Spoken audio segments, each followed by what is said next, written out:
On dit que 40 ans suffisent pour enterrer un secret. Mais Meryl Streep sait que certaines vérités ne font que s'alourdir avec le temps. Pendant près d'un demi-siècle, la femme la plus respectée d'Hollywood a protégé sa vie privée avec une froideur légendaire. Mais à 76 ans, la reine des glaces est finalement fondue.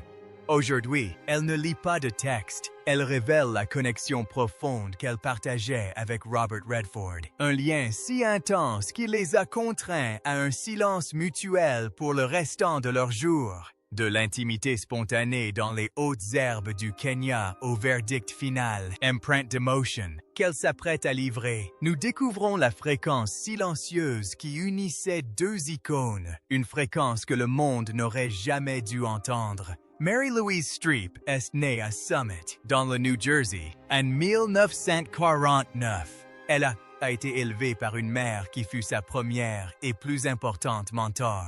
Sa mère lui disait qu'elle était capable de tout si elle s'en donnait les moyens. Au lycée, elle était dans la tête pom-pom girl et reine du bal de promo. Mais sa véritable éducation s'est déroulée en privé. Elle a pris des cours de chant lyrique à 12 ans, mais a arrêté au bout de 4 ans, car elle s'est rendue compte qu'elle chantait des choses qu'elle ne ressentait pas. Elle décida alors que son art ne parlerait que de vérité. Le chemin vers le succès fut semé d'embûches. À l'école d'art dramatique de Yale, Streep travailla comme serveuse et dactylo pour financer ses études, jouant dans des dizaines de pièces par an, jusqu'à ce que l'épuisement lui provoque des ulcères. Elle a failli abandonner le théâtre pour faire des études de droit, mais la scène l'a rattrapée. En 1975, elle s'installe à New York et se heurte à la dure réalité de l'obsession hollywoodienne pour l'esthétique. Lors d'une audition pour King Kong, le magnate Dino De Laurentiis la regarde et dit en italien à son fils « C'est affreux! Pourquoi m'avez-vous apporté ça? » Streep, qui comprenait parfaitement l'italien, rétorqua dans sa langue maternelle. « Je suis désolé de ne pas être aussi belle que je devrais l'être, mais voilà ce que vous avez. » Son âme fut véritablement forgée par la tragédie de John Cazale. Ils se rencontrèrent en 1976 lors d'une production de Mesure pour mesure et restèrent inséparables jusqu'à sa mort. Lorsque Cazale a appris qu'il était atteint d'un cancer du poumon en phase terminale, Streep a accepté un rôle classique de petite amie dans Voyage au bout de l'enfer, précisément pour pouvoir rester à ses côtés durant les derniers mois de tournage. Elle l'a accompagné jusqu'à la fin, acceptant un rôle dans la mini-série Holocaust uniquement pour gagner l'argent nécessaire au paiement de ses frais médicaux exorbitants. Remporter un ami pour ce rôle ne lui a rien apporté. L'homme qu'elle aimait avait disparu. En 1979, l'industrie l'a considérée comme une prouesse technique, mais ses pairs voyaient en elle une femme qui refusait de se laisser intimider. Sur le tournage de Kramer contre Kramer, dans le film Kramer, elle s'est violemment disputée avec Dustin Hoffman. Ce dernier, qui la détestait apparemment à l'époque, l'a même giflé pendant une scène pour provoquer une réaction. Streep n'a pas cédé. Elle exigea que le scénario soit réécrit. Elle refusa d'incarner l'épouse maléfique créée par les scénaristes, insistant pour donner au personnage une raison humaine à ses choix. Elle remporta son premier Oscar pour cette performance et, dans un geste qui affirma ses priorités, elle laissa la statuette dorée sur la cuvette des toilettes des dames après son discours. Dans les années 1980, l'industrie réalisa qu'elle n'avait pas seulement affaire à une imitatrice de talent, mais à une véritable force de la nature. Newsweek la mit en couverture avec un titre percutant. Une star des années 80. Les critiques ont perçu un malaise viscéral qui vibrait sous sa peau. Elle ne se contentait pas de jouer un rôle. Elle dégageait un sentiment de danger tel que son comportement habituel semblait n'être qu'un masque. Son premier véritable défi de la décennie fut le rôle de la femme d'un lieutenant français. Elle dut se frayer un chemin dans un drame victorien, tout en incarnant une actrice moderne, perfectionnant un accent britannique qui laissait les locaux perplexes. Pourtant, malgré les éloges, la reine des glaces restait humaine. Elle se regarda dans le miroir et admit « Je ne pouvais m'empêcher de souhaiter être plus belle. » Miss Hollywood n'avait pas besoin d'une reine de beauté. Il lui fallait un caméléon. L'apogée de son talent technique fut atteinte en 1982 avec le choix de Sophie.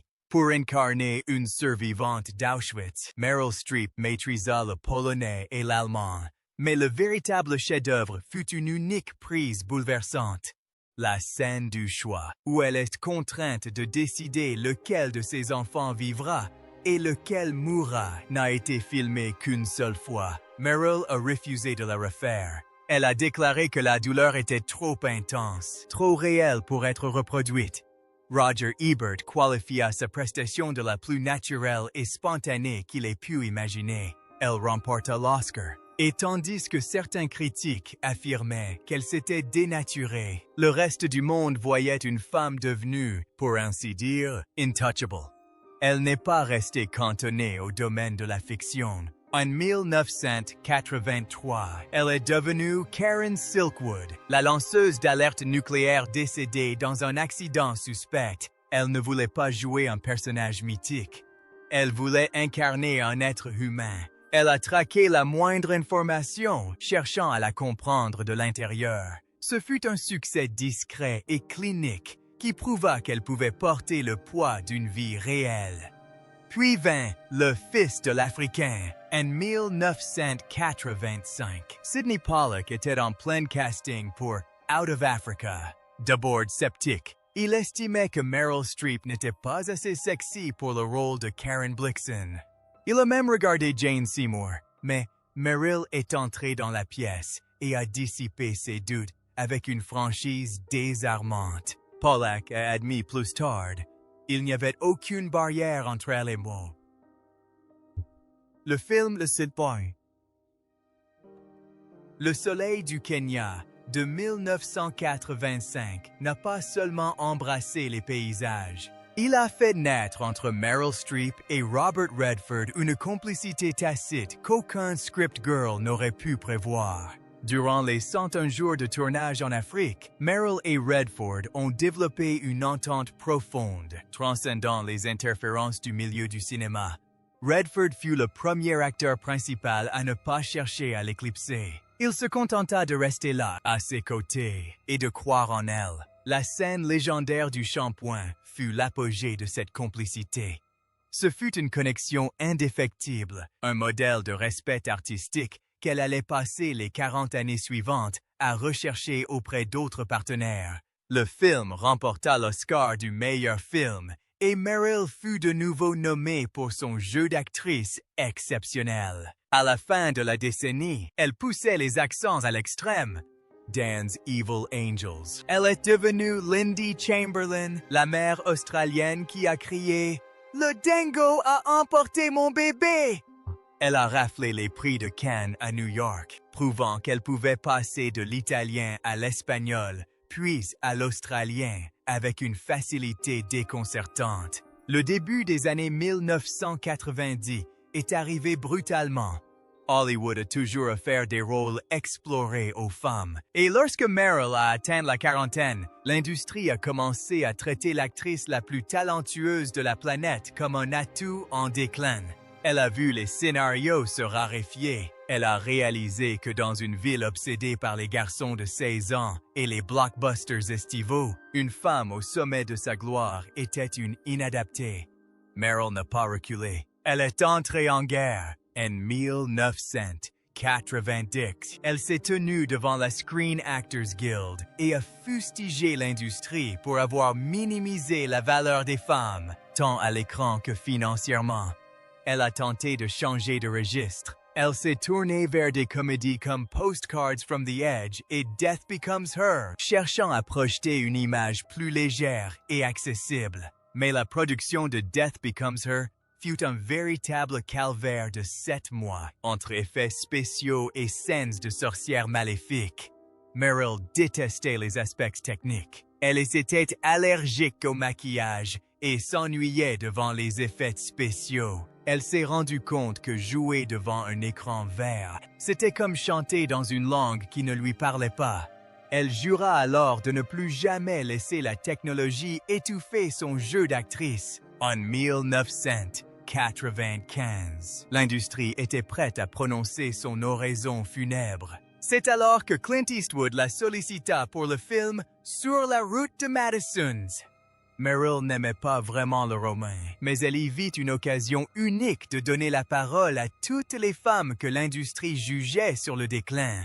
Elle prit du poids pour imiter la grâce voluptueuse de Sophia Loren et transforma une histoire sentimentale, en un chef-d'œuvre élégiaque. Ce fut un triomphe à 70 millions de dollars qui prouva que le cœur d'une femme est d'autant plus intéressant qu'il a traversé des épreuves. Elle a passé le reste de la décennie à se débarrasser de son artifice technique. Dans un rôle d'une vérité absolue, elle a incarné une mère atteinte d'un cancer en phase terminale avec une telle sincérité brute et instinctive que les critiques qui la jugeaient froide et technique se sont tus. Elle ne se contentait pas d'exécuter des mouvements. Elle puisait son inspiration dans des élans soudains. En 1999, la reine avait reconquis son trône. Streep incarnait Roberta Guaspari dans le drame musical La musique de mon cœur.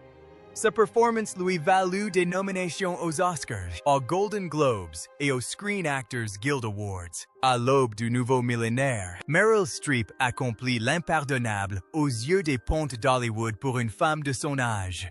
Elle devint une star planétaire du box-office. Elle a entamé les années 2000 en remontant sur les planches dans La Mouette et en interprétant 4 rôles différents dans la fresque épique de Scissor's Angels in America. Elle raflait les Emmy Awards et les Golden Globes avec une facilité déconcertante. Mais la véritable explosion a eu lieu en 2006. Meryl Streep a enfilé les talons aiguilles de Miranda Priestly dans Le Diable s'habille en Prada et a littéralement bouleversé le débat culturel. Elle a transformé une rédactrice de mode exigeante en une figure terrifiante et impérieuse du pouvoir, forçant tous les magnats de l'économie américaine à se remettre en question. Ce fut son plus grand succès commercial à ce jour, lui valant une 14e nomination aux Oscars, on record. Elle n'était plus seulement une prouesse technique. Elle était une icône de la culture populaire, capable de remplir les salles de cinéma aussi vite qu'elle changeait d'accent. En 2007, elle a joué dans son film Lion et Agneau. Elle croisa une dernière fois le chemin de Robert Redford. Les critiques furent mitigées, mais pour Meryl, c'était un retour à cette complicité silencieuse qu'ils avaient nouée au Kenya 20 ans plus tôt. Si certains jugeaient la prestation de Redford forcée, celle de Meryl fut décrite comme naturelle, spontanée et d'une force tranquille. Puis vinrent les chansons d'ABBA. En 2008, Meryl a troqué ses tailleurs de créateur contre une salopette en jean dans Mamma Mia. Les critiques étaient stupéfaits, mais le public était en délire. Une femme qui avait incarné avec brio le traumatisme polonais et le rôle de lanceuse d'alerte nucléaire, dansait désormais sur une jetée grecque, interprétant des tubes pop avec une énergie brute et spontanée. Ce fut un triomphe à 600 millions de dollars. Comme l'a fait remarquer un critique, le plus grand acteur du cinéma américain est enfin devenu une star. Après cette joie, elle incarna avec brio Sir Aloysius dans Doubt, une performance si rigide et pâle qu'elle fut qualifiée de nonne la plus terrifiante de tous les temps. En 2011, elle releva le défi aussi redoutable qu'exaltant d'interpréter Margaret Thatcher dans La Dame de Fer. Meryl passa des heures à la Chambre des communes, se concentrant intensément sur l'élocution de la première ministre et la tonalité précise de sa voix. Bien que le film ait divisé le Royaume-Uni, la performance de Meryl Streep était incontestable, lui valant un 3e Oscar et confirmant son statut de reine incontestée du cinéma.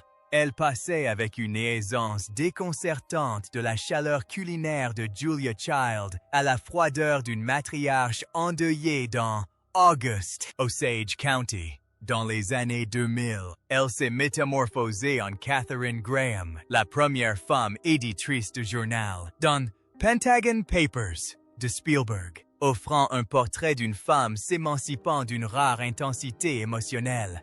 Puis vint le passage à la télévision. En 2019, elle rejoignit la distribution de Big Little Lies dans le rôle d'une grand-mère passive-agressive. Pour la première fois en 50 ans de carrière, Meryl accepta le rôle sans même lire une seule page du scénario. Elle croyait à cette histoire. Meryl a toujours veillé à préserver la frontière entre son atelier et le sanctuaire de sa maison. Pendant plus de 45 ans, elle et le sculpteur Don Gummer ont incarné un rare symbole de stabilité dans une ville réputée pour ses unions éphémères. Alice est la mère de 4 enfants exceptionnels. Henry Wolfe, musician, Mamie Gummer, Grace Gummer et Louisa Jacobson, chacune poursuivant sa propre voie artistique avec des talents et des styles uniques. Ces enfants assistent souvent ensemble à de grands événements, perpétuant fièrement l'héritage de leur mère sans être éclipsés par sa présence. En 2023, une vérité discrète a émergé. Meryl et Don vivaient séparément depuis plus de 6 ans. Aucun scandale, aucune dispute publique. Ils ont simplement entamé un nouveau chapitre de leur vie, avec la même sérénité qui a caractérisé tout leur mariage. Meryl Streep enchante actuellement ses fans dans le rôle de Loretta Durkin, une jeune femme courageuse mais en proie à des difficultés dans le film Only Murders in the Building, un rôle qui lui a valu une nouvelle série de nominations. Elle reprend son rôle iconique de Miranda Priestly dans Le Diable s'habille en Prada 2 et incarnera la musicienne Joni Mitchell dans un biopic à venir. Elle affirme souvent que chaque film est une nouvelle occasion de dire quelque chose d'authentique. En 2026, le nom de Meryl Streep sera bien plus qu'une simple mention au générique. C'est comme contempler une montagne d'or qu'aucun autre artiste n'a jamais gravie. Elle détient le nombre record de 21 nominations aux Oscars et 32 aux Golden Globes, des chiffres qui relèvent davantage de la légende que d'un CV professionnel. De la médaille présidentielle de la liberté au prix d'honneur de l'AFI, sa discographie regorge de toutes les distinctions qu'une nation puisse décerner. Le président Obama a dit un jour qu'elle incarnait toute la palette de l'expérience humaine, et pendant 50 ans, c'est exactement ce qu'elle nous a offert. Elle était un caméléon capable de parler toutes les langues et d'habiter toutes les âmes. La femme qui a transformé nos cœurs brisés en or. Après des décennies à régner sur l'industrie, la Reine des Glaces a finalement décidé que les histoires les plus importantes ne sont pas celles écrites pour l'écran. À 76 ans, Meryl Streep a cessé de jouer la comédie pour les critiques et a commencé à parler au plus profond de son âme. Dans le calme de sa dernière année de carrière, elle a enfin permis au monde d'entrevoir le pan le plus intime de sa vie. Sa relation avec Robert Redford. Bob était le genre de personne qui sublimait son entourage, confia-t-elle, aux yeux du monde. Robert Redford était le beau gosse, le gendre idéal, avec ses yeux bleus qui ont fait rêver toute une génération de femmes de vivre dans l'Amérique qu'il incarnait. Mais Meryl, elle, voyait au-delà des apparences. Elle voyait en lui un homme d'une dignité rare et d'une intelligence vive et discrète. Elle admet aujourd'hui que sur le tournage d'Out of Africa, elle n'a pas trouvé un partenaire à l'écran, mais un miroir. Nous avions une compréhension tacite sur le plateau, se souvient Meryl. Il ne s'agissait pas des scénarios ni des récompenses, mais de l'amour du métier en lui-même. Elle racontait comment il passait des heures dans les hautes herbes, non pas à discuter des dialogues, mais des motivations des personnages et de la vérité crue de la condition humaine. Bob lui a enseigné une leçon qu'aucune école n'aurait pu lui apprendre. Le succès ne se mesure pas aux recettes au box-office, mais à l'intégrité dont on fait preuve une fois les caméras éteintes. Il était son lion en hiver. Meryl confie que même au sommet de sa gloire, elle éprouvait un profond sentiment de sécurité en sa présence. Il était le seul capable de faire trembler la Reine des Glaces, le seul partenaire dont l'instinct pur et spontané pouvait égaler sa précision. Elle l'a vu bâtir Sundance, non pas comme un monument à sa propre gloire, mais comme une bénédiction pour les centaines de cinéastes qui allaient suivre. Il lui a appris que le véritable héritage d'un artiste ne réside pas dans les trophées accumulés, mais dans les cœurs qu'il touche et les causes qu'il défend.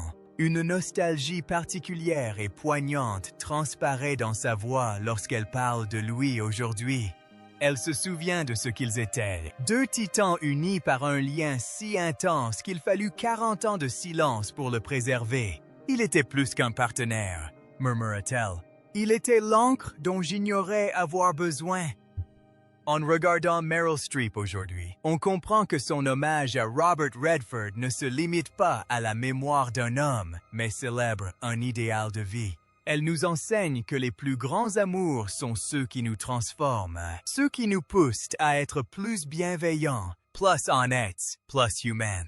Robert Redford a illuminé notre terre de son cœur et de son âme, et Meryl lui offre enfin l'hommage qu'il mérite. Il n'était pas seulement une légende du grand écran, il était une légende de caractère.